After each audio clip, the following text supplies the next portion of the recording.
It's the 1960s, and you are the envy of your neighbors. Not only do you have the latest in ovens with asbestos or a radioactive toilet, but you have a hover car. That's right, you could have bought a literal flying car back in the 1960s to go on any terrain, including water, hovering smoothly along the interstate, and overtaking those Joneses in their rubber and tire machine at light speed. Developed as a flying jeep for the US military to fight back the communists in Korea, the Curtiss-Wright Corporation, famous for aircraft development, decided to have a go against the likes of Ford and General Motors, with their own little spin on the idea. And their fancy new machine needed a fancy new acronym, GEM, or Ground Effects Machine, or as we know it today, the hovercraft. This is the tale of the incredible real-life land speeder that we never got, the flying Curtiss-Wright Model 2500 air car.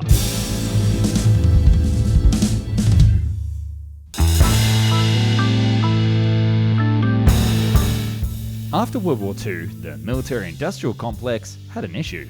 And I say that in air quotes because that matter was too much money. We've got to have money. They needed to develop new problems that needed new solutions, that needed new machines, that the many companies supplying the military could provide.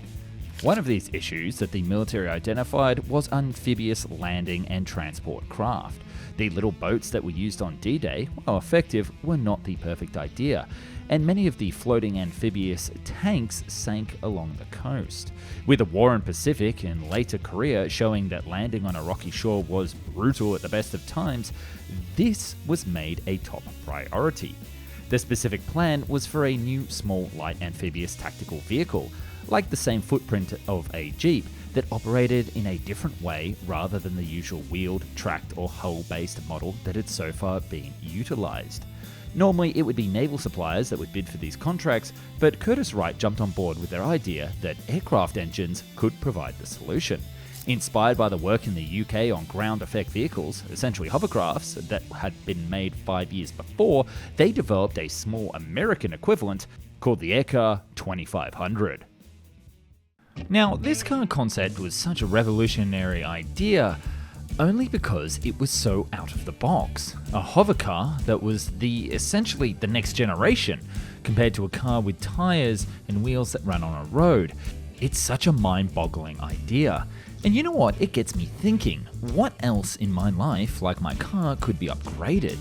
Why not something as humble as my wallet? And thanks to channel sponsor Exeter, who has designed the next evolution of smart wallets, I can do just that. This bad boy is called the aluminum card holder. Not only is it super slim, it can still carry 12 cards and cash with quick access. It also blocks RFID so no one can steal your card's information, and it's all made out of space-grade aluminum.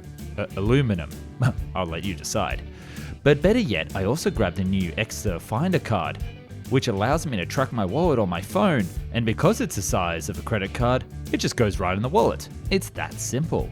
But I'm not done because I also upgraded my keys with the Exeter key case. That not only holds all the keys so they don't move around, but it also takes up less space and makes me not look like a janitor. And you know that I went out and got the Exeter key tracker as well. That's the same size as the keys, so I will never lose them as well.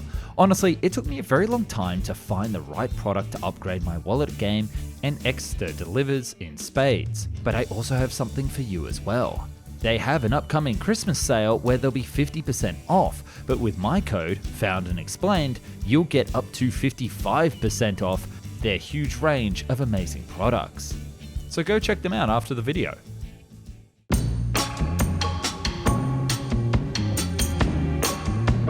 God, what an incredible looking machine. Designed by auto builder Studebaker Packard, who was working with CW, the aircar featured a massive blocky design influenced by the automotive styling trends of the time. It included twin headlights, turn signals, fenders and bumpers, and everything else you would expect with a car. The central cabin would have seating for 4 in a compact row like an amusement park ride, and was equipped with a convertible roof, an automotive-style dashboard, and a steering wheel. And now, this steering wheel was actually paired with a boat-like hand throttle that controlled 4 banks of adjustable louvers located at each corner of the vehicle. These louvers redirected air from the fans for propulsion, steering, and braking.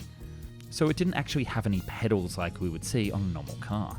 Despite weighing 2,700 pounds, considerably light by 1960 standards, the aircar could reach speeds of up to 38 miles per hour or 61 kilometers per hour on land or water, which, yes, I admit is not very fast, but we'll get to that in a moment. Oh yeah, that's on top of water as well, so did I mention that just like James Bond, this car was amphibious? The aircar was also far from compact, measuring 21 feet in length, 8 feet wide, and 5 feet in height. And despite only carrying 4 passengers, the majority of this space was actually for the 2 engines. Its considerable size was powered by twin 180 horsepower Lycoming aircraft engines mounted at the front and rear of its tube frame chassis, driving 2 massive vertical ducted fans just like the Bell X-22. At full power, the vehicle floated about 15 inches above the ground on a cushion of air and could lift payloads of up to 1,000 pounds. Now, if it wasn't obvious already, this machine, despite its civil application and marketing, was originally designed for the military. And boy, they just loved it. The prototype aircar, known as the Hippo, was a 4-place ground effects machine powered by an 85 horsepower Continental engine. It could lift up to 6 inches above the ground and has a top speed of 35 miles per hour.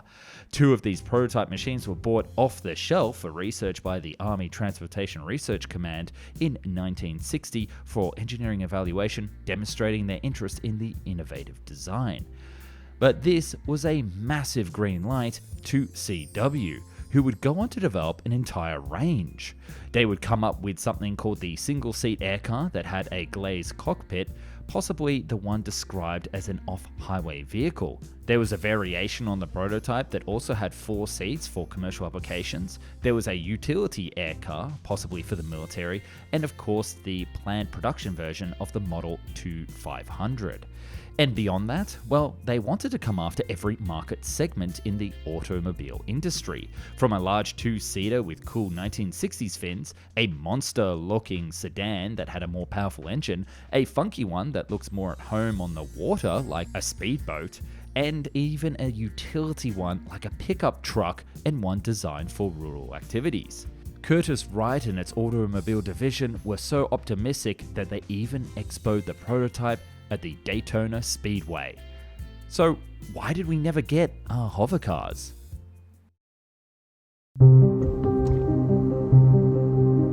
You have to understand where the builder of the Aircar 2500 was financially in the market. While they had been a huge aircraft builder during World War II for the US and Allied forces, they failed to transition to jet aircraft when the war ended. Curtiss's failure to research and develop more advanced wing and airframe designs proved an opening for North American, Bell, Lockheed, Northrop, and other US aircraft manufacturers to win contracts away from them for the Army and Navy with their more advanced aircraft jet designs.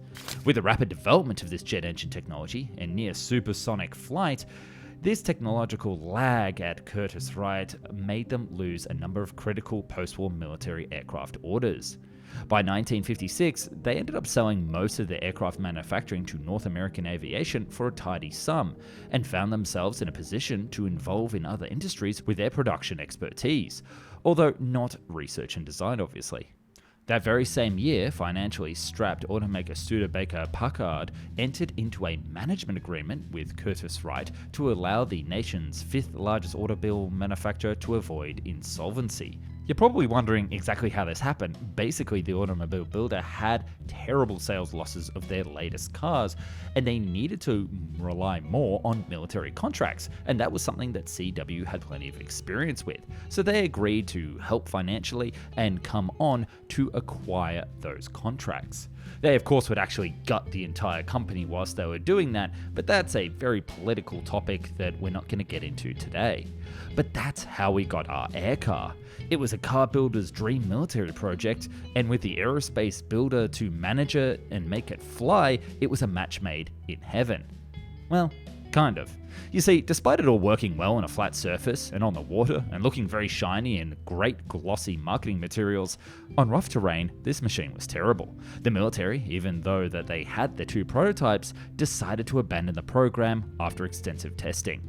But CW didn't want to drop all the effort that had gone into this program and redesigned it more exclusively for civil use. They came up with a smaller and more stylish concept in the 1960s called the Bee, but despite a blitzy ad campaign, it never took off, pun intended. So as we love to do here on the channel, let's have a little look at the flaws of this machine and really explain why it never went vroom.